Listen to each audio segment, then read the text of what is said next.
Hello, hello, hello, and welcome to a brand new episode of Potstilled Live. As always, I am your host, Matt Healy, and this evening I am delighted to be joined by the fantastic Mr. Fionnán O'Connor. Sir, Mr. Fionnán, welcome to the show.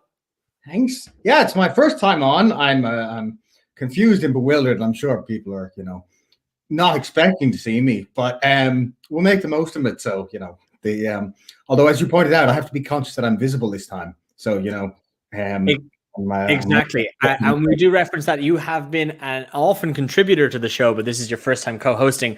And we did discover after one of our shows, you didn't realize that you were visible and live. You thought you were joining in on one of my podcasts, which is the Potstilled Radio. If anyone is looking for a new podcast to tune into. But as always, we are here with some fantastic news all about the Irish whiskey industry. Back after a short hiatus, and now we're going to be talking about everything from the changing landscapes of the technical file to the world's best coming from the World's Whiskey Awards, as well as a number of new releases across the industry, as well as not just whiskey, but a little bit of poitín as we're going along as well. As you're listening in, guys, do make sure to get into those comment sections, have your questions about Fionnán and myself, and let us know where you are in Ireland, in the world, and what you're imbibing upon this evening.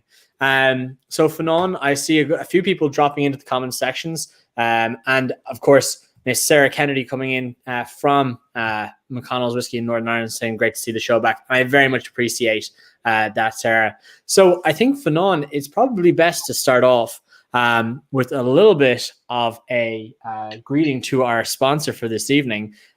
So as always, Potstilled Live is brought to you by some fantastic Irish whiskey brands. But this evening, as you'll see in the little sections underneath both Fionnán and myself, that we are being sponsored by Teeling Whiskey this evening, which tonight we're looking after a lovely Teeling Black Pits, which is the triple distilled peated malt from the Dublin Liberties Distillery, coming from Teeling's Newmarket Square Distillery. Fionnán, I don't know if you've pre-poured your glass like I have.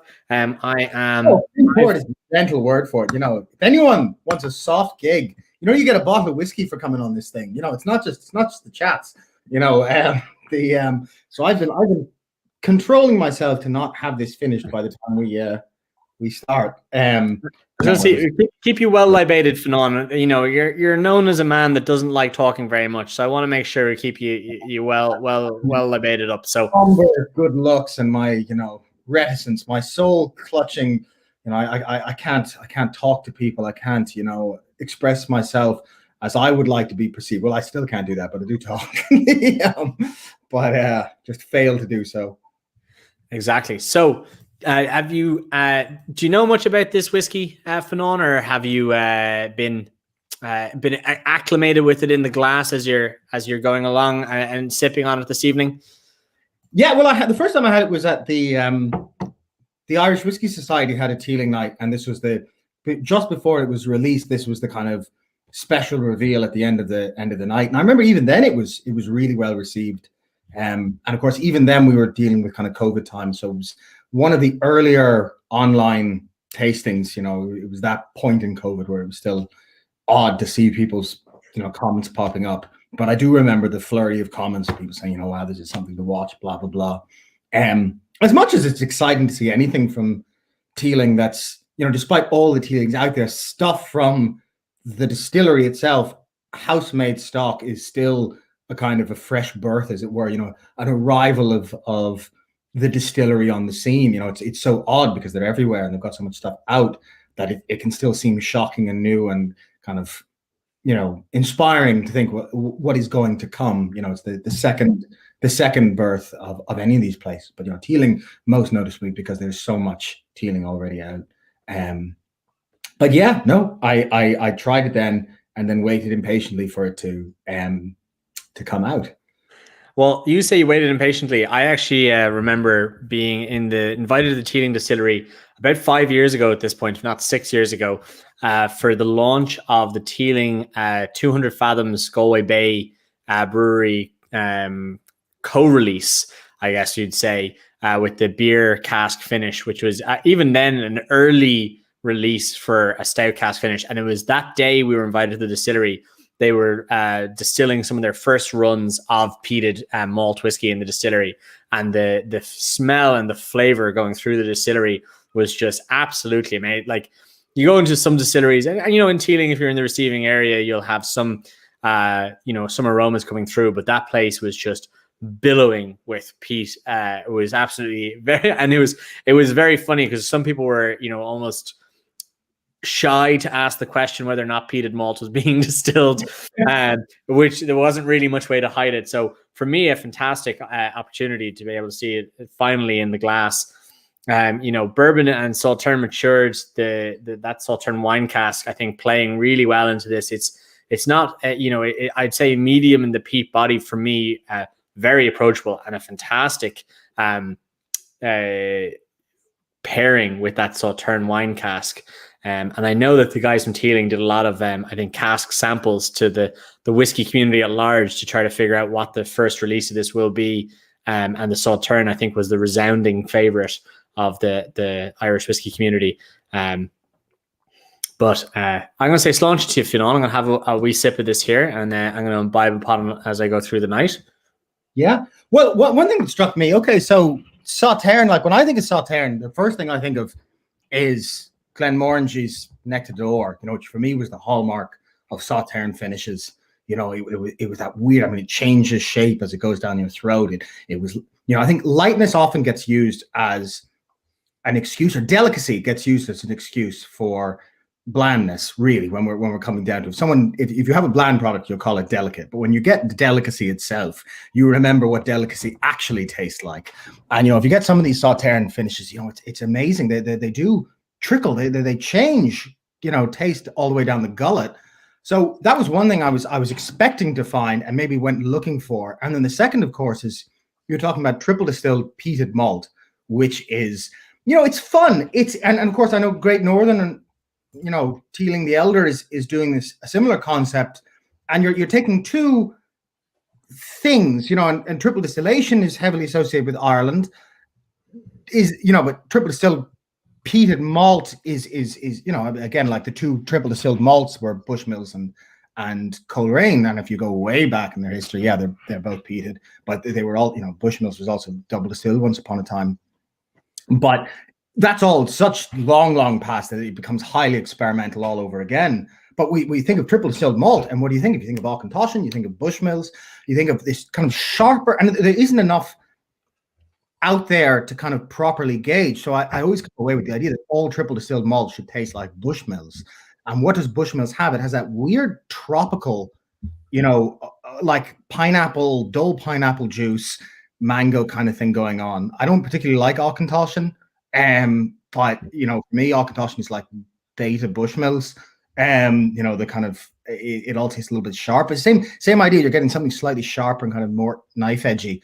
And I was curious, what peat would be like on the other side of that. And again, like I remember I had to interview Alex once, and I made sure I went to interview him. It was close enough to my birthday, and I went to interview him on my birthday, and then like name dropped that it was my birthday and got a lot of free stuff. Honorable man, Fionnán. I know, yeah. But I think they were doing trials for this, because when you went in and said it was, peated malt, when I went in, it sounded like Alex was saying they were doing peated malt, but it was too light and they needed to up it because it wasn't coming through in the triple distillation process. And obviously with this one and with the GND one, they run like 55 ppm, heavily peated malt through the system, because you're getting the third still removing so much that you end up with something lighter on the other side. But what I remember hearing the notes for this one, and the first phrase I heard was grilled pineapple. I remember thinking, this is ridiculous. But there is a weird, and maybe it's just totally accident. Maybe it's just because I'm looking for all those things. But that there is that weird kind of tropical smell that reminds me of Bushmills against all the odds. Had this not been peated, what would that be? That like X-Acto knife pineapple cut that you don't get with double. I've never gotten with the double distilled malt. And then what smoke survives, and the GND stuff tastes a lot like a kind of a drier Ardbeg. I have a great, as you know very well, I have a great love for Islay Scotch. And so I'm constantly trying to recalibrate, what all these new Irish whiskies are based on another place, and what they're doing really has nothing to do with, what's going on. But, G&D is more Ardbeggy, whereas this, it's almost like, and actually I drank a little Lagavulin before I got on here. This is a Feishíle bottling, and because I had the suspicion, no, it tastes, Lagavulin has this weird like lapsang tea kind of peat to it. It's not the like campfire, and it's not the kippers smoke. And this is like, not even grilled pineapples. It's like, you know the way you have like ham and honey baked ham. It's almost like if you could have honey baked Isla. There's this weird like salt mixed with honey glaze mixed with a slightly lighter version of heavy peat, if that makes the slightest bit of sense.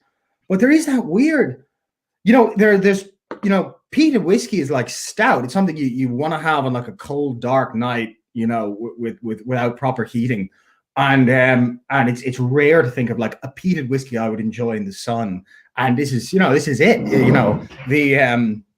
In a place far from here, out on the beach with some grilled pineapples, you could knock it back.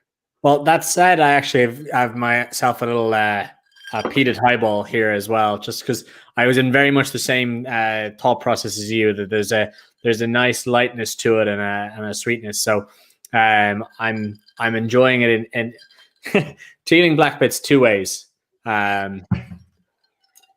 It's it is for me. It's that sharpness is what it comes down to. And again, there just isn't enough triple distilled malt out there of any sort of maturity to gauge whether that's just odd to Bushmills, or if that is and it's supposed to be a feature of again, like what survives 3 distillations. But there is that weird, again, like slightly stingy, slightly I don't want to say tropical, because tropical doesn't ultimately mean anything, but that like mix of pineapple and mango and stingy or sharpness of fruit. And that's all there, along with, again, the like lapsang peat. So it's weird, and it's fun. It's interesting to see both here and with, the G&D sister distillate, this concept of, again, taking one thing that's very heavily associated with Ireland and taking something that's, been disassociated heavily and playing, and it's a card trick. It's interesting. It's strange, and it would be great to see more of that, taking things that are very closely bound to Ireland and then, panning them out to things that are very far away and seeing if you can create some sort of a hybrid. Exactly. Well, we're going to put a pin in that for a minute, because we will be coming back to the Teeling Blackpits. But the next section of this show, I do want to run and grab our next guest, or, well, I suppose our one and only guest for the show. I do bring you some special guests every show. And this one is a gentleman by the name of Conor Winders. And he is the person behind not only the idea of, but also, as far as I understand, producing the Irish Whiskey app. Now, if any of you out there do not know the Irish Whiskey app, this is a fantastic app you can get on your phone. It is just launched. It is very new. And it is very well polished and looks absolutely fantastic. But it would be remiss of me to start talking about somebody else's app while they're waiting in the wings. So please welcome to the show, Conor. How are you doing, sir? Wonderful. Thank you for having me on. I'm excited to be here. Well, I mean, for everyone out there that doesn't know you and doesn't know what in the world is the Irish Whiskey app, give it the rundown. I'm going to share the screen and show everyone what I suppose the homepage of your website looks like. So go for it. Sure. So wonderful. So I guess the easiest way to describe it would be we're something like a Vivino, but dedicated entirely to Irish whiskey. And by being dedicated entirely to Irish whiskey, it means we can kind of go a lot deeper with the information and the discovery process in our app than pretty much anything else that's out there. And it came about out of a love of Irish whiskey in particular, but a love of whiskey. And myself and the other gentleman I'm building the app with, many years ago, in the early days of mobile apps, we had a relatively successful mobile app business. So, had kind of come from that world and understood it fairly well, but had gone our separate ways. And Irish whiskey somewhat brought us back together, and we felt that this was an opportunity to work together again and work on something that we're passionate about. So really, if I could sum up the mission of the app, it is we want more people to discover Irish whiskey. So it's putting as much information there and making it as accessible and easy to use as we possibly can. So not just that people learn about brands, but they actually then can go deeper, learn what the different phrases mean, what the different cask maturations and finishes mean, the difference between maturation, the difference with and finishing, for example, malted, unmalted barley. So right the way through the app, as you read through the content, you're going to see lots of tappable things that are going to tell you more and more about the world of Irish whiskey. We also have, you just had it up there a second ago, Matt, the bottle scanner, which is, maybe one of the most fun things in it. And to be honest, probably started out a little bit as a gimmick. We thought, this would be fun to try and build. Not sure how possible it would really be, and would anybody actually use it. So what the bottle scanner is pretty much any whiskey that we have listed inside the app. You can point your phone at that whiskey and it's going to pop up and give you the ratings, all the information about the whiskey, links to go out and purchase the whiskey, and so on. And it's been fascinating seeing since we launched the app on Paddy's Day. So we're only 2 weeks old. The amount of people using the bottle scanner is phenomenal. So really, really proud of that aspect of it, and especially because it was something that I don't think we necessarily believed was going to be as popular as it is within the app. So that's it in a nutshell, I guess. So I'm seeing a lot of different people dropping into the comments here who are loving the idea of this. Okay, first question that's come up a lot here now. Is it available on Android? And if not, when is it? Because I think you're doing, is it trials or beta in Android at the moment? Exactly, yeah. So we're in beta on Android at the moment. And you see one of my daughters just here behind me. We're in beta on Android at the moment, and we are planning to launch, full launch on the 14th of April. That question, are we available on Android, is one I answer, I would say, 50 times a day, and has been a real learning curve. So back when I first started with mobile apps, there was no such thing as apps on Android. And so my leaning was always towards iPhone first. And I've kind of been out of that world a little bit for a while. And one learning was I really wish we had launched Android on the same day as iPhone, because there's just so many people out there looking for it. But 2 weeks and we'll have everything covered. Perfect. So if you were so I'm going to pull this up. I'm going to pull myself here now. I've got the app right here. It's got super easy. I go to find the little dot icon, little to a glass, and this is what I get landed with, right? So I've got a little discover page here. I can scroll through the different featured brands. We've got a featured whiskey. You've got your featured, single Potstilled today. I don't know if that's going to be featured whiskeys in general. And then I love this part, the recently added. So this is like keeping you up to date on what's new. Little trending whiskeys. I presume that's just highly trafficked whiskeys, is it? Yeah, exactly. So it kind of depends on what people are looking at a point in time. So if everybody looks at something today and they don't look at it tomorrow, it's going to start changing what's highlighted then. So it's we've got the top rated and things like that in there as well. So they're the whiskeys that the most people are adding ratings to and the highest ratings to, and so on. So we didn't prepare this. So I'm going to assume this all works perfectly.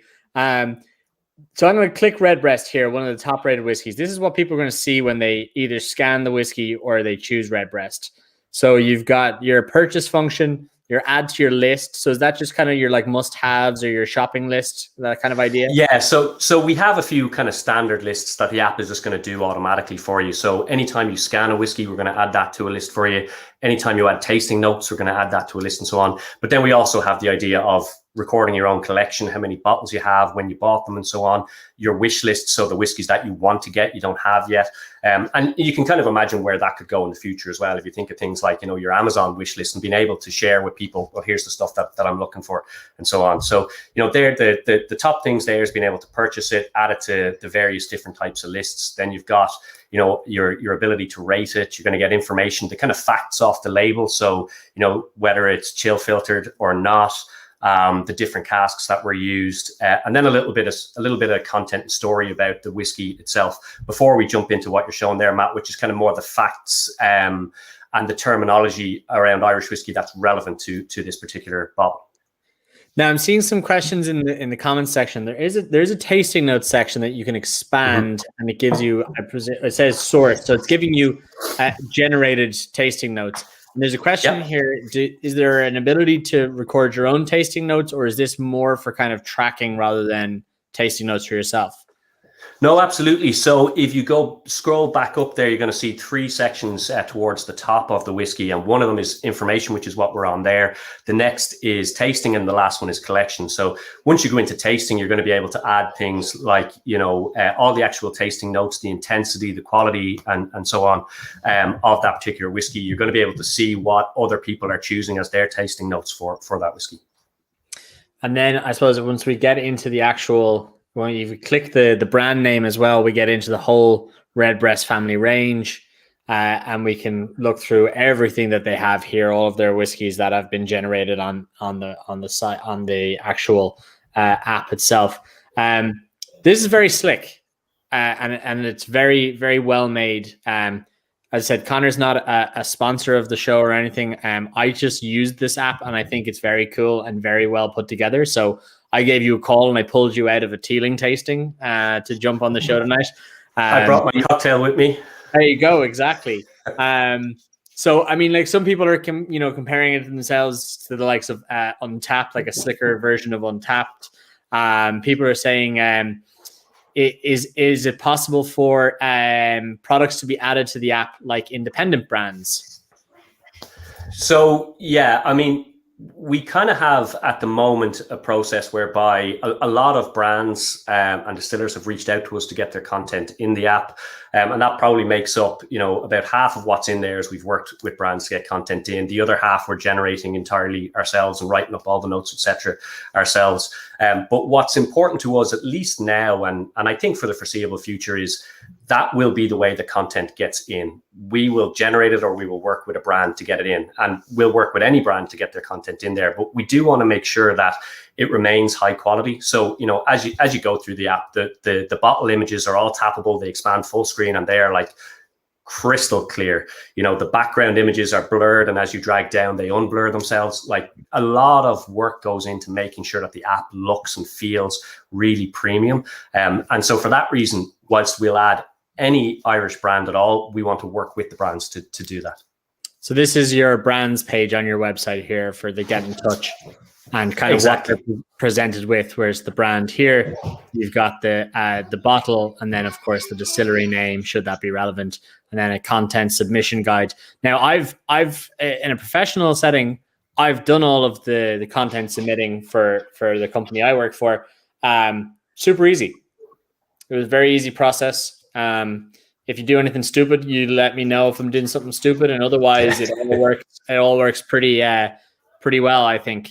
And a lot of people in the comments section now, I can see them coming through, are liking the look of the app. Is it fully released on Apple at the moment, or is it on a kind of a test period at the moment? No, we're fully released on Apple at the moment. So we did go through a test period of a couple of months with a group of about 200 people in total, and released it fully then on Paddy's Day. So we're kind of holding off a little bit on how much we push it until the Android version is there, because obviously there's so many people waiting for Android. But on iPhone, it's fully there, and it's being updated regularly. So we've got some pretty cool features that we added. Even just a few days ago. We have a home screen widget. So you can, let me see if I can get this up here, because this is one of my favorite things. You can now on your home screen on the iPhone see a whiskey of the day. And I guess the quality that isn't great, but a fact of the day. So every day on your home screen on the iPhone, you're going to see a different fact about Irish whiskey without needing to do anything, which I particularly love. There's a lot of writing facts. There's a lot of days in the year. And you also have a new release alert as well, I believe, do you? Yes. So when a new whiskey is released, we can send out push notifications and things like that to make people aware of it and so on. Last week, obviously, was a relatively busy week, but we had both the new Mulberry cask finish from Method and Madness and the W.D. O'Connell 10-year single grain on consecutive days. And so we sent out push notifications and alerts when those whiskies came out. And it was fantastic, both from seeing people engage with it, but also the feedback that we were getting from people who didn't realize that was a benefit of the app, was knowing the moment one of these whiskey lands, we're going to tell you about it. Exactly. And I suppose the one thing I didn't show on the app, and I'll pull myself up again a little bit larger, that when you have it here on the, well, it's probably a bad example because that was out of stock. If we go to the Teeling Black Pits, we have it here. Lovely sponsors of tonight's show. It's apt. That's on. We can hit the little purchase button and we're going straight through to get your live purchase from Irish Malts right there. And I think that's a very cool little function as well, and particularly helpful when new releases are coming out down the line. But yeah, absolutely. And it's worth pointing out, because you might have noticed it on that when you had your phone up, that Teeling Black Pits is on sale on Irish Malts at the moment as well. So there's never been a better time to get the app and go through to Irish Malts. Exactly. Just arranged with his lining them up like dominoes, you know. That was good. I just happened to click an out of stock whiskey, and then Black Pits was next. Well, Connor, I know I am taking up time in your evening, so thank you so much for joining us and telling us all about the app. You're an absolute superstar. Very quickly, if people are looking either online or in the App Store, what do they Google to find you? Irish Whiskey App. It's as simple as that. Will be the top result on Google, the top result on the App Store. So Irish Whiskey App. And on Instagram, the same thing as well? Same thing. One word, Irish Whiskey App. Perfect. Connor, you're an absolute superstar. Thank you so much for your time. I'm going to kick you out now, so I appreciate it. Thanks for having me. All right. All the best. Fionnán, are you going to be tracking your whiskey collection that's on your floor with the app? I only have WhatsApp. It's been an uphill battle. I'll make the stride forth into the future and get it in. Or I'll ask somebody to tell me how to do it. I was going to say, people might think you're being flippant. It took me years to convince you to get WhatsApp. And I think you had it and then somehow locked yourself out of it. You were the most difficult person to get a hold of for quite a while. But now you're flying. It's probably time for us to keep going. One thing I know that the two of us are very excited about, and actually, if anyone had seen an interview with the Edinburgh Whiskey Academy, we were independently asked a load of questions. Same set of questions Fionnán and myself were both asked. And one of them was, what is your favorite distillery in the country at the moment? And the two of us picked Cologne as our favorite in the country, independently without knowing the other person chose it, which I thought was quite good. I think you did your normal thing by just referring to Brendan by his first name. In the most general of settings with people that don't know Brendan, we're just, Brendan Cologne. But Brendan and Cologne's Cougar cask aged poitín. Now, this is something the two of us were quite excited about. I suppose, Fionnán, you're a particular fan of this set of poitín, and I know from speaking to a number of people in the poitín world, this was a big release. This was 5, it was 200 ml bottles with the Cologne stave, and I know a number of bars, in particular in Dublin, that would be champions of poitín, were on the waiting list for this. That this was so heavily sought after. I think it was like £200 sterling or £190 sterling, maybe, or maybe it was €190. I'm not sure which it was released in, but an absolute fire sale. Like, this was incredibly popular.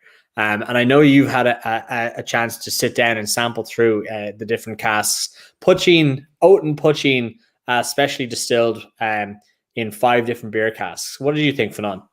Yeah, well, first of all, I'm a big admirer of anyone who says I'm going to put something in all 5 provinces, because that's a bit of history there.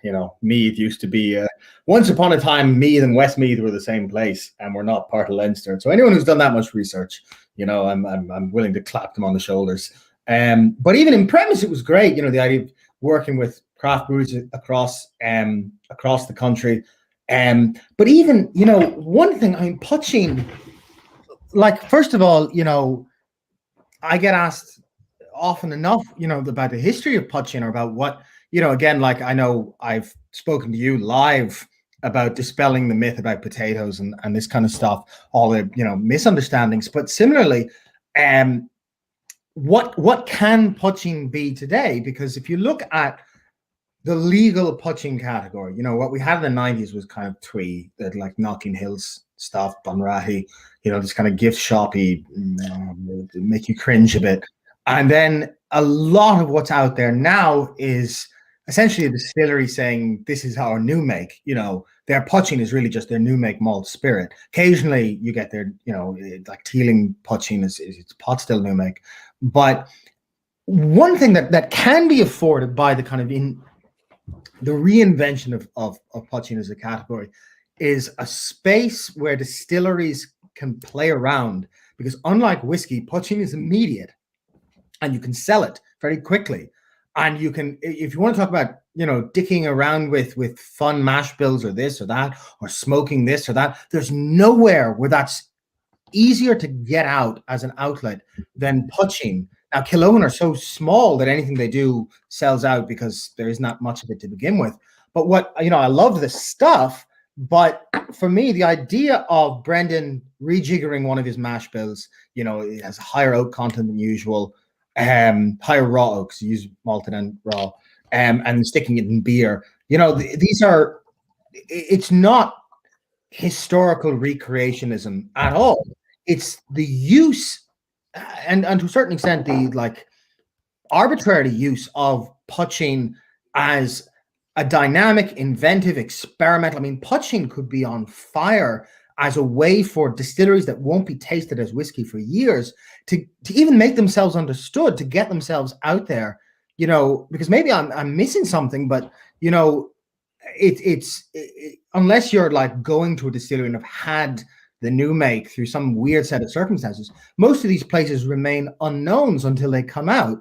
And the opportunity for a distillery to kind of, again, muck about, be fun, be odd, make, you know, a weird, you know, mix of peated malt, unmalted oats, malted oats, a little bit of wheat and a little bit of rye, you know, and then stick it in, you know, which one is this? This is Mish Munster, you know, cast for a few weeks now. I know that they can't go over 10, but there are so many things that could, and it's funny because America had the same opportunity with the White Dog moonshine category, and it never really did that. It remained kind of twee, you know, pseudo Appalachia, and that happened instead in craft distilling in America, you know, like distilled beer, alt whiskey kind of stuff, you know, Corsair and Balcones and these kinds of places.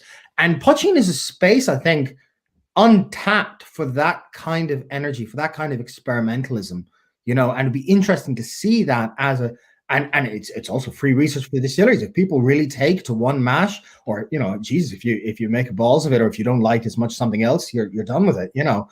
And it was just an interesting sign of what Potstilled has the potential to be, you know, what it can be.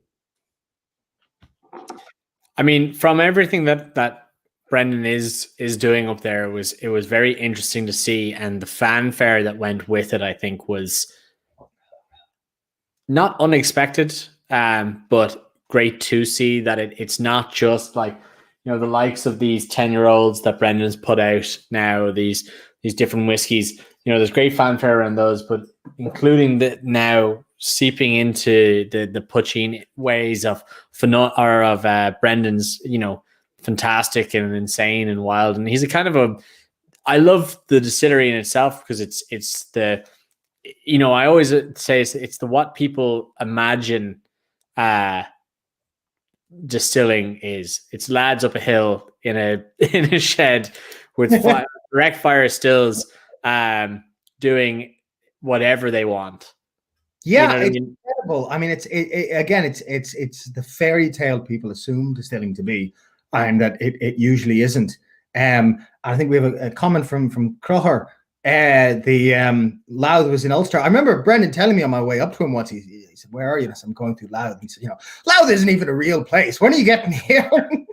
But yeah, of course, the Cooley Peninsula, back to the time of the Cooley.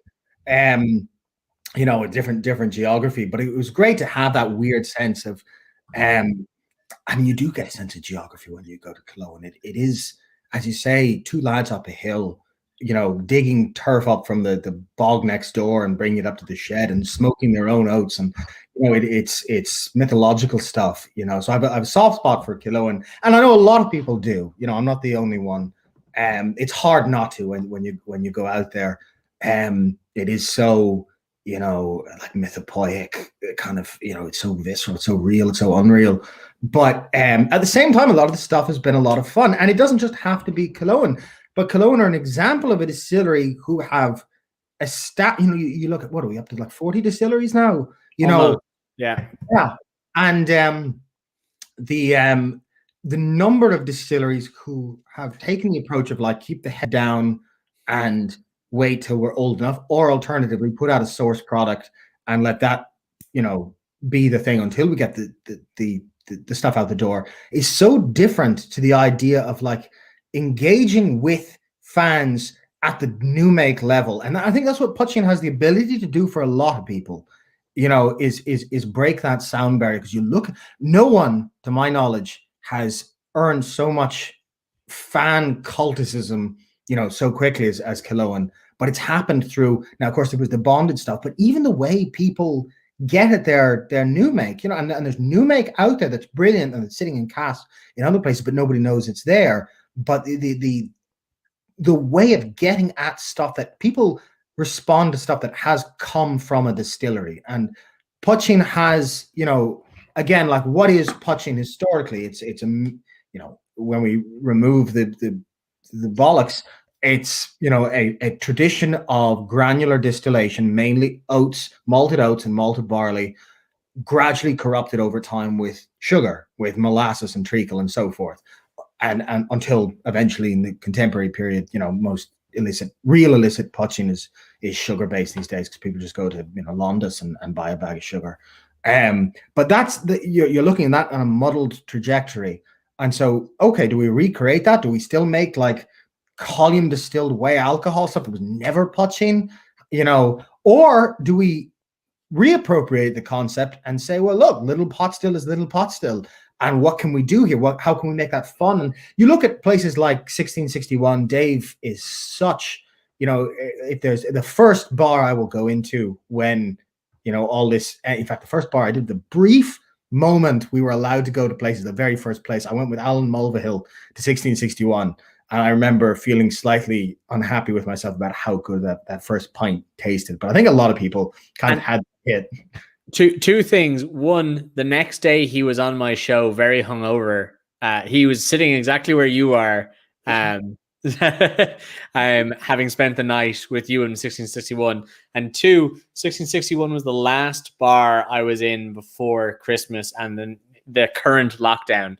I was there on the 23rd of December. Having Belfast coffees and some nice food. And I remember the server saying to me, "Yeah, we'll probably be closed, but I don't know how for how long." And I doubt they thought June or July was going to be the answer to that. Yeah, but I mean, you look, and I know Dave comes, and Dave and his staff, or Alan, they're all. I mean, it's a who's who of interesting bartenders. He rustled up a kind of a dream team. Gillian, a lot of them, but they come with that experimental cocktail background to recreate, even the name 1661, going back to the foundation of the excise, the way of engaging with the past to create something cool and dynamic and with culinary ambition and with a sense of the past and with a sense of contemporary hospitality. It's so cool, and Potstilled could be that. For all I go on about history, I'm all for history as a living, breathing thing that whiskey today can re-engage with, not just replicate, but it's part of the gastronomic inheritance of this island. And they've done such an amazing job taking poaching and making it cool and using their skills to create cutting edge drinks. Poaching almost has a responsibility at this point to reciprocate with the whiskey world, to be something, to be everything it can be, because for a long time, people ask me about poaching and say, right, okay, Mickle and Bond, there you go, have at it, and there was a lot of, first there was some of the early stuff was embarrassingly twee. I don't know if you've seen any of those websites. You want to find like the internet circa 1997. Look up some of these old poachings, and they're like, there's like images that follow your cursor around the screen, and it looks like it was done by a child. But they're the kind of when Oliver Cromwell invaded, the Irish weren't allowed to use grain, and so we started using whey. And all this, it's just bollocks. And I think we've come a long way from there. But then it suddenly became the default new make category, and a lot of poaching was basically peated malt new make, really. But then you get then you go deeper into it, and you get the other grains and that heritage, and that's been completely forgotten, and that's been kind of resuscitated a bit. But then there's the idea of well, why can't you play with poaching just as much people playing with whiskey? Now, it won't happen through maturation because you can't mature it that long, but you can still dicky about with maturation. But it also happens at this kind of ability to make distillate and the turnover with a turnover so quick, and it's a way for distilleries to reach out to people, to reach out to people with new and fun stuff. It's free R&D for them, because if they want to take those mashes and turn them into whiskey, they can. So, I know Brendan did it. One thing I really liked about Brendan's poachings right from the get-go, not even this one, but the first one, was that he didn't use the same mash bill for something that would be drunk as a new make spirit as he did for something that was going to be laid down. And that already was so unusual, but that's what I'd love to see the category inhabit, is that space of you wouldn't use the same mash for something you're going to drink raw, and some things do need mellowing down. Some things, taste a little rough around the edges, but again, it's early days. Absolutely. Well, moving from our discussion about poaching and nice peated poaching as well in the olden days, to swing back around to the Teeling black pits, the peated single malt from Teeling. You have had it in the glass for a while now, Fionnán. How is it treating you? Because I've polished off my my black pits and soda, and I've got my glass tipping away nicely here for me. How is it developing for you as a drink? As you scoff some water? Yeah, exactly. So it doesn't just taste like mish. A lovely oaten feel to this black pits. Lovely beer finish coming off. But no, the black pits. Well, I mentioned Sauterne at the beginning, but didn't go back into it. There is that weird, again, taking as read that pineapple thing. That again, pineapple makes me think of Bushmills, and Bushmills is my hallmark of triple distilled malt. Other than that, you're looking at young stuff coming out of, but even the G&D triple distilled aging stock, I have it somewhere. It tastes awfully Bushmillsy in comparison to other Irish whiskey, because again, they do share a process. What survives at that level of distillation coming from a malt mash. You look out in Scotland, you get, I know Springbank do a triple distilled run every now and again, and then the Auchentoshan is triple distilled, and the lights, the broken lights aren't that illuminating, but you still see certain things emerge, and what seems to emerge is that sharpness. But that isn't all there is to it. There's this weird, again, the Sauterne can't be underwritten. There is that sweet dessert wine kind of thing in the background. I mean, you mentioned, cocktails. It's like if somebody was given Isla and decided, somewhere out in Port Ellen, I'm going to build a tiki bar in Port Ellen, and I'll use what materials I have available and what weather's available. If you were to fight that unwinnable war, the cocktail you would probably produce would be this. It's that weird. Again, it's so odd to have something that is ashen and smoked, and yet so tropical, so odd,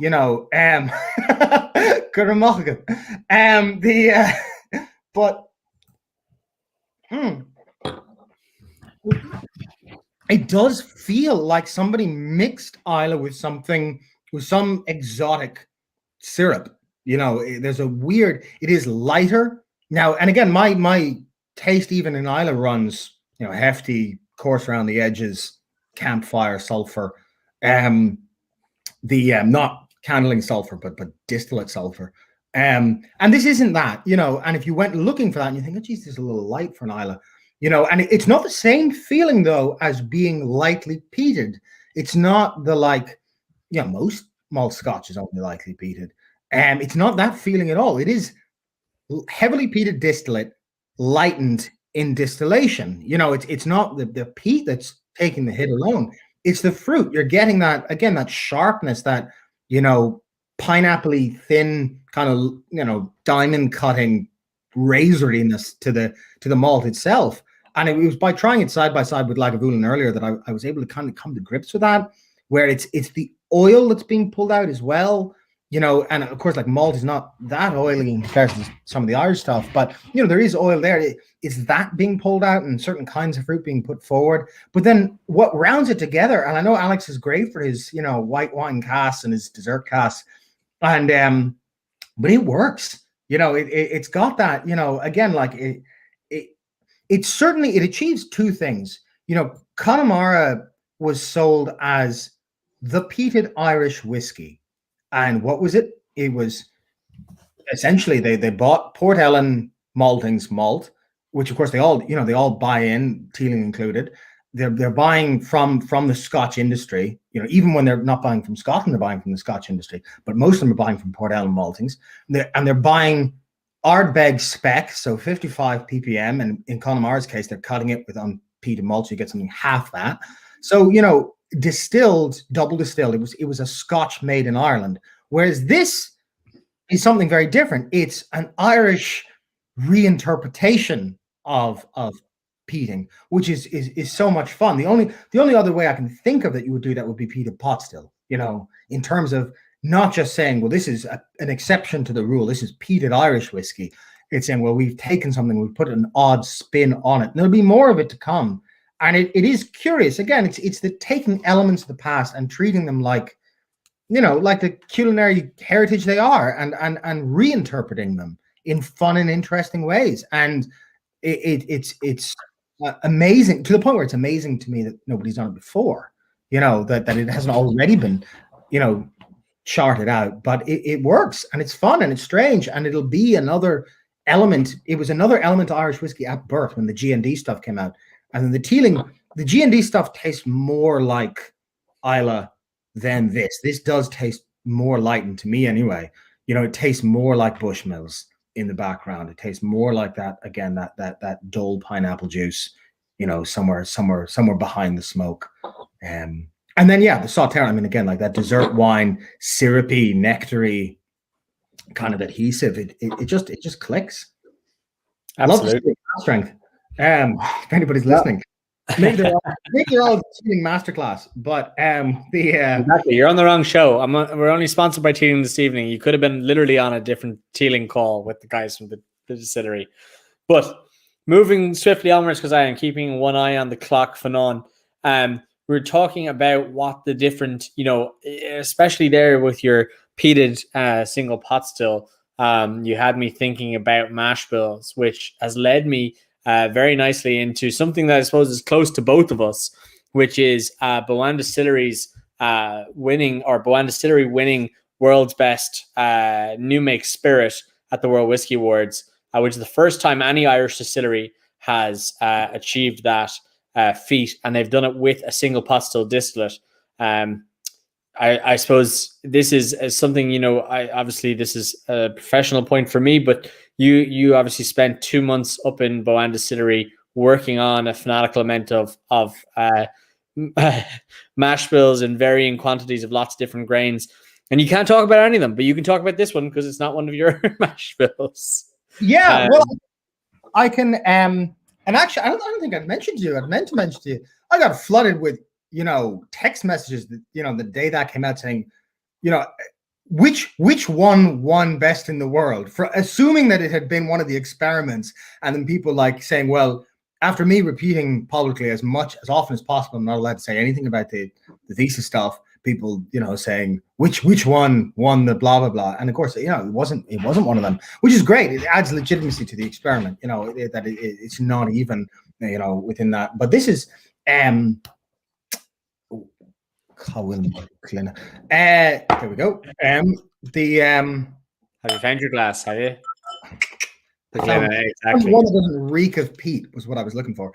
Between the Killoan, the Black Pits, the Lagavulin, that's kind of picking up the glass. No, that won't. That doesn't do.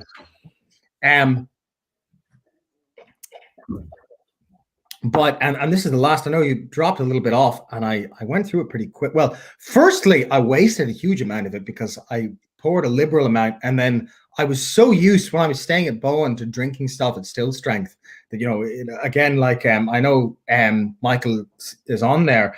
Michael would pop in and say, do you want to do a log? And, that would be the two of us sorted for the next, 2.5 hours, shiting away with 80% distillate. But I'd gotten a kind of a rhythm to adding water to 80% distillate. And I kind of chucked it in. Oh, geez, how do I tell Matty this is awfully weak in comparison? But until you text me and asked me what ABV it was, and you realized you shouldn't have added so much water. I was drinking this stuff and thinking, geez, something went horrendously wrong. But yeah, I cut it down to 35% or something. Anyway. This particular one, so yeah, it's great to be able to talk about them because the thesis ones, it's always been, I can't say what the mash bill is and can't really tell you what it tastes like because we have to, whatever, you can drop a few hints and shouldn't even really be doing that. But this one, it's tough being in the know on being desirable, huh? I know geez, it does smell like olive bread. It's a mixture of malt and it's GI compliant. So, no more than 5% other stuff. And that 5% stuff is, what's the exact breakdown between oats and rye? It's 3.75% oats and 1.25% rye. Right. And that's by bags, I believe, right? It wasn't that. Because it's funny because, everything in the thesis, and I can't say this public, was decimalized. It's all very clean because it has to be to build a matrix of what goes up and what goes down. It's all easy, up 5%, down. But the idea of doing it in any sort of, whatever is a bit odd. But this particular one. Yeah, like you said, this is bags. So that was that percentages comes from a target percentage and then realized into 25 kg bags. Yeah, it's Matt. Can you entertain people for 2 minutes? I just need to use the jacks very quickly. Well, then I guess I'm going to be tasting through this new make. So as Fionnán said, it is a combination of that 5%, 3.75% oats, 1.25% rye. And then the rest of the mash bill is 40% malted barley and 55% unmalted barley. And it was one of those things that you get to learn, I suppose, when you spend enough time with Fionnán. We're going through the distillation of different mash bills, increasing and decreasing different percentages of grains. The one thing you always think about is the grains going up, likes of adjunct grains like oats, you're increasing from 5 to 10 to 15% and so on. And the thing you never consider, I suppose, is the decrease. It has to come out of somewhere. So have to come out of the malt or the barley. And this was a very interesting project up in Bowen that the likes of Michal Brannock, who was in the comments there earlier on, head distiller up there, worked through a large amount of different varying levels of malt and unmalted grains to find a sweet spot. And this is kind of the house mash bill as it is at the moment. All good, Fionnán? Yeah. I mean, I my godfather used to tell me, never turn down the opportunity to sleep during the day and never turn down the opportunity to use the jacks. So again, refreshed. But yeah, it was fun to see, and I think a number of the takings, because it'll be interesting to see how, when I was there, of course, in yourself and Michael and the Coonies every day at lunch. We were all knocking back stuff, looking at what might be learned, even as we went along, or what stuck out or whatever. And of course, it'd be a mystery to see how that lines up with the panel. But I think a big takeaway, and I know Michael said this publicly before, was the importance of raw barley, really, when it comes down to it. Because when we were doing this stuff, the thinking was, okay, all the other stuff is exotic. Oats, wheat, rye, yeah, we want to see that stuff different. But then you remember why raw barley is not just not malt barley. It is so critical to the logic of the style, and does so many wonderful and strange things. And so I think one of the takings for this one was to keep raw barley high, and then the other was to kind of play, in a more kind of nuanced way with that, oats and rye. And this result, yeah, I don't know what you were telling them, but for me, it smells like, look, you spend a good bit of time in the US. Do you ever go to the Olive Garden, or like one of these like horrible family restaurants? And the like default US fancy restaurants, they always give you this kind of like olive bread focaccia stuff at the start. And it's invariably the only good food there. It's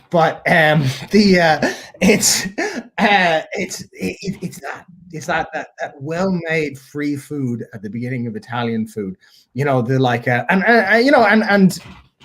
again, like, there is a weird olive oil kind of feeling to Potstilled at the best times. But this doesn't just feel like olive oil; it smells like olive oil, which is quite unique, and maybe because it's new make, but even like, I don't know, I've had, raw spirit of heavy Potstilled before, and I know you have too, and they can feel quite weighty and they can feel quite gingery, but they don't smell like olive oil for the most part, and that was something odd. And I wonder, you look at American rye whiskey, and rye, yeah, people say rye is spicy, but rye has this whole range of like dill, pastrami sandwich, deli kind of oddity stuff, and I can smell a bit of that in there. Of course, the rye is a minuscule part of it, but rye is so aggressive. But between that, what's left of the oats, oats again, we had mashbills with far more oats than in here, so it all looks kind of toned back a bit. But it is corrupted by all these things. It is complicated. But for me, the two standouts of that mash are, one, the persistence of the high barley, and that gingery baseline Potstilled spine is still there, and that, again, like focaccia, dilly, weirdy bread with some sort of herb in it, spine from a small amount of rye. And it's funny, it is minuscule amount of rye. I mean, but it goes such a long way, I can assure you it's one bag of rye. Yeah. Like it's milled. I'd say there's a question in here that says, how many old recipes have been reproduced by Boan Distillery? I'm going to say a lot, because I can't divulge. There's more than has been in Fionnán's thesis, but if I give an exact number, it'll also give, data skewing of people thinking that they know how many distillates there are. Quite a few. And a lot of playing with old recipes. And this, as Fionnán and myself are imbibing on right now, is kind of learnings of a lot of what we went through with those old distillates.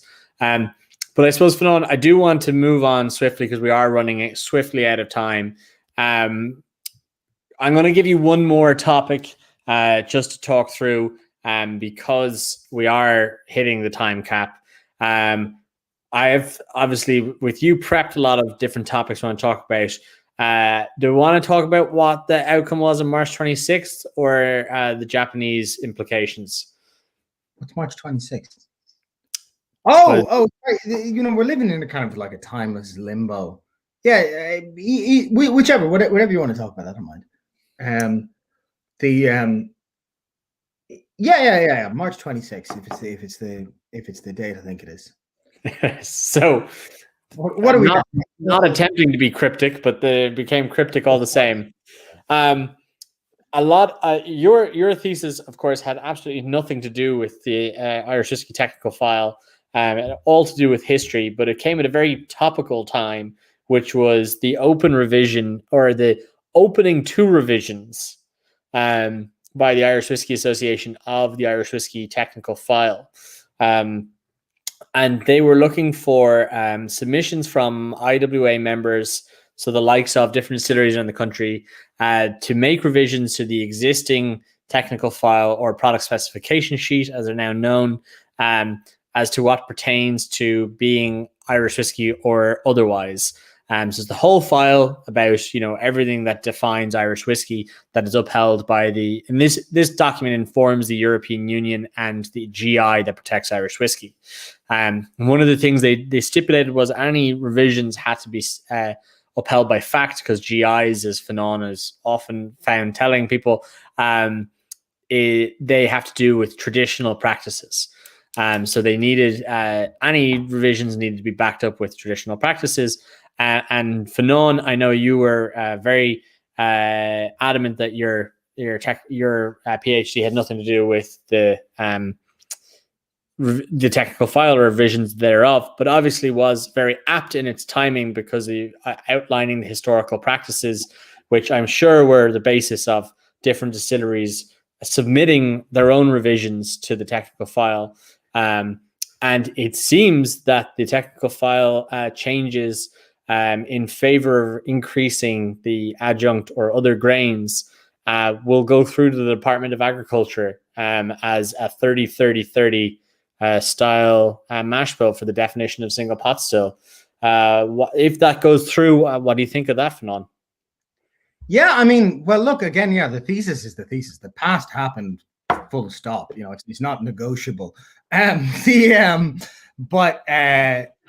all I can do is present that information to the industry and see what, and leave it to them what to do with. I can say and I know I've been very opinionated when asked. I think it's important to be, you know, say the same thing to you that I would to anybody. Just, you know, there's no sense beating around the bush about it. But similarly, keep, you know, the thesis can inform contemporary, you know, questions or legislation or whatever, but politics can't touch the thesis is the point. You know, the past has to be treated like itself. But I've no problem presenting that. And I know you were instrumental in getting that out. A lot of, you know, when submissions were open, I was amazed by how many people reached out to me, both people writing submissions and it has to be said, the IWA, you know, at the leadership level, at the technical file committee level, people did reach out and asked for lengthy conversations over the phone so that they could understand clearly what was being said. A lot of documentation went through, and I know a lot of that is being submitted as the collective.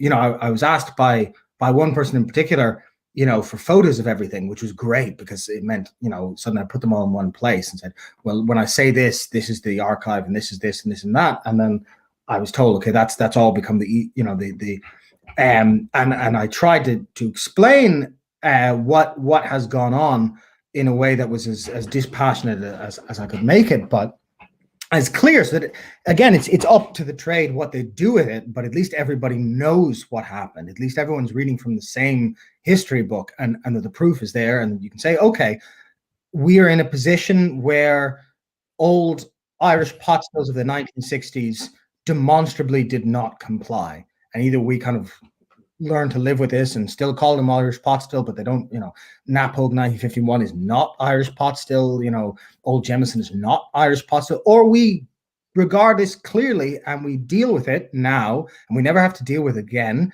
and we be true to it.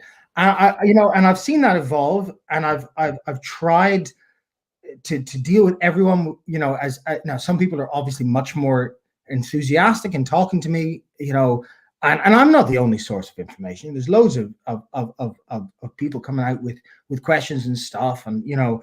But I did find myself in a strange place. But it's about making that book as open as possible, making it as clear what was going on, you know. And of course, we're in a renewed state of secrecy with the thesis because just for data control, I have to shut up. Despite the fact I spent years talking about mash bills, I now have to kind of like put a bung on it and be quiet. except when it comes to this. But there is that, that sense, and I think there has been an extremely positive mood in the room about change, and I know you felt that. I mean, you've been a kind of a man in Havana for me many times, in terms of industry. I know you put out the 30-30-30 thing that I said, publicly. A lot of stuff I can tell you that you can then represent, and it's all part of it. It's all part of affecting change. But even people who would probably have had a more cautious attitude toward it in the past have had evolving stances on it, and people I wouldn't have expected to have called me, and people should be allowed to have evolving stances on something. That's good. If someone is afraid of something being changed, it comes from a place of pride and caution, they should be allowed to look at new information and be spoken to and behave like rational human beings and come to new conclusions. And I think that's the essential thing now, is to make sure that everyone gets to be a part of it, because the mood in the room has been overwhelmingly positive, from very large players to and I think I felt that first tremor before the technical file stuff even started coming up. I felt that with the panel for the PhD, and you'll remember, and Michael will remember, when we first started asking people to join the panel, and I remember the first person to come back was Noel Sweeney. And everything, oh, geez, Noel's on the panel. And then Alex Chasko came back, and one by one they started all falling into place. And then it was clear how many people wanted to be part of it, and it's bowling over for me, because I have no money to pay anyone. I have no, I have nothing to give back other than the research. But I can promise, well, this is all going to be given back to you as soon as I have it. It's all for everyone. The fact that Boan were selling the cast was great, because again, it makes it public. Everything conspired to that, and I think I would much rather it happen in those kinds of circumstances than in any sort of cliquedom, or us versus them, or them versus those, or whatever. And there has been, I think I look forward eagerly to the day that I will never have to talk about the technical file again, and that is a very good place to be, That would be a nice place to be, because we've done a lot of the past candidly and saying, well, yeah, this happened. Thankfully, we know it happened now. We no longer have to talk about it. Well, it's not even that we no longer have to talk about the past, but that we can talk about it in honest and open terms, without it being some sort of, whatever attitude. And I think there has been a lot of enthusiasm, for that to happen. And I think people just needed a certain amount of reassurance at one point. But that's happened, and now it's about making sure that the way the change happens is affirmative and positive and open and inclusive, and making sure, look, again, in the same way that history happened, and there's nothing anyone could say that'll stop it from being known that it happened. There's nothing, it doesn't belong to one person more than another. Everyone should feel, like they have a claim to the revision of the file as much as anyone else, because it is collective. It shouldn't be petty, and I think it's gotten to a point where, and several of the people who have come forward in favor of changing it have been from very large interests, and it's theirs to change as much as anyone. So I'm extremely enthusiastic. I haven't felt as good since, March 14th. When did we go into lockdown? Last year, March 15th. Yeah. So I think the only other big thing is just making sure, and some people have reached out to me from the association or from the technical committee, as well as loads of people putting stuff in. Some people have reached back and said, well, if we're going to change it, let's make sure we change it correctly. Let's make sure we don't have to do this a second time.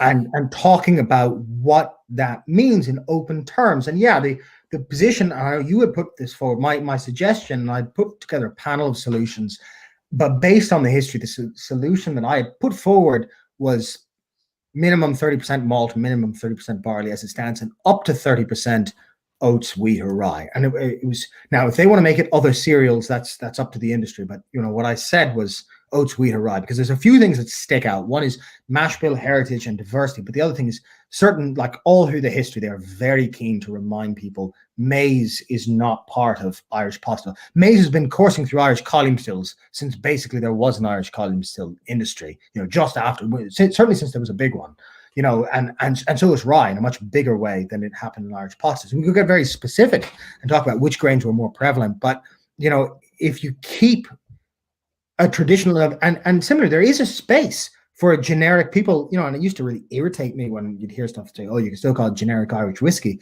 So, well, you're not being true to the style. If you're going to have a heritage category, make it a heritage category. But similarly, I'm, from a historical view, not an advocate of opening it up to rice and maize and all this stuff. Somebody's random USP, that does belong, as far as I'm concerned, in the generic Irish whiskey category. And it's fun to have one, and we can make distilled oddity stuff and whatever. Again, back to the punching thing. There is a space to do like Balcones, Corsair, American craft distilling, kind of weirdy, wonky stuff.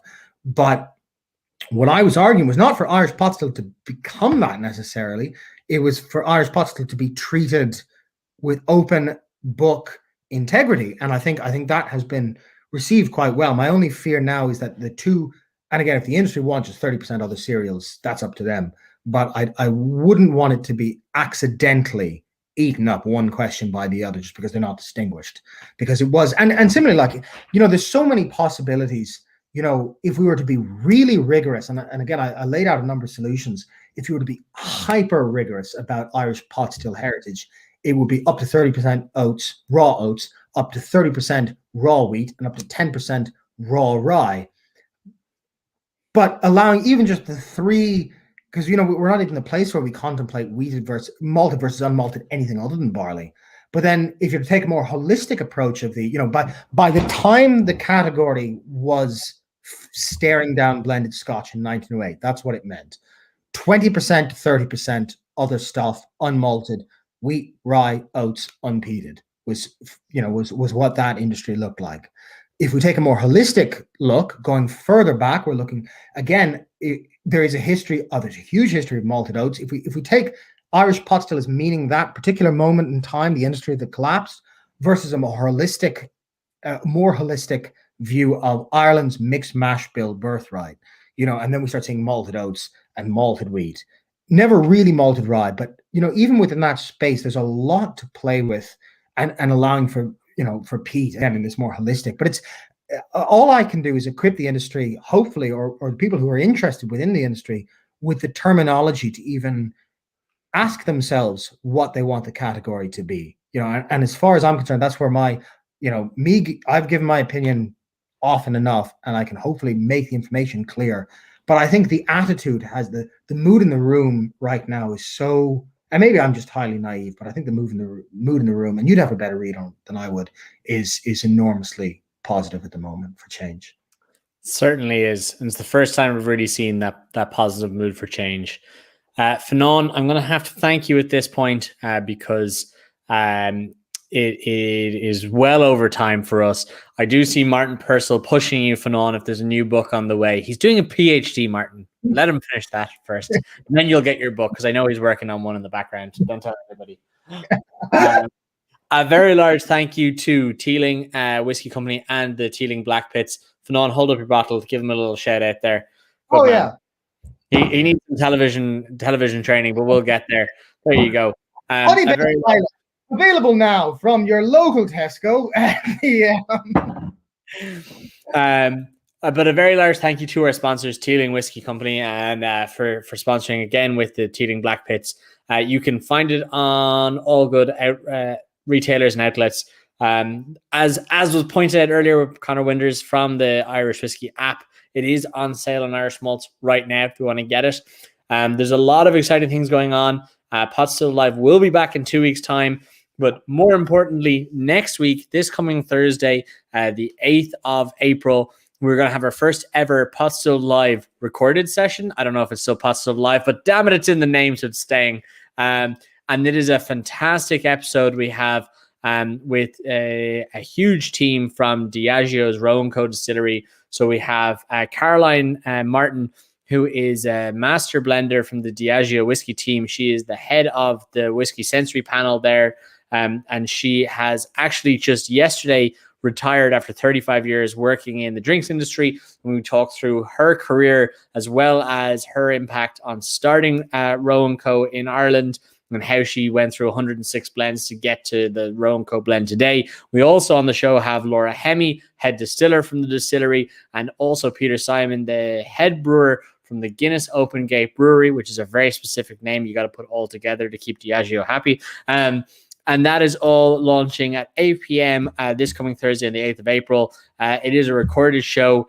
Do watch. It is very interesting to speak to. Well, actually, it's the first time and probably the only time I'm ever going to have a head brewer, a head distiller, and a master blender on one show. So all aspects of alcohol making, not only just the making, but going into the bottle as well. And that is going to be fantastically interesting. So keep an eye out for that. Fionnán, you've been an absolutely stellar person for giving me your time this evening. I really appreciate you. Again, Teeling Whiskey Company, and everyone who's watching tonight and commenting, no matter where you are in the world. I appreciate you tuning in. Everyone watching back, after the fact, I appreciate you guys too. And as I said, Potstilled Live in its live format. We'll be back in about 2 weeks' time. So to everyone out there, thank you so much, and give me a magat.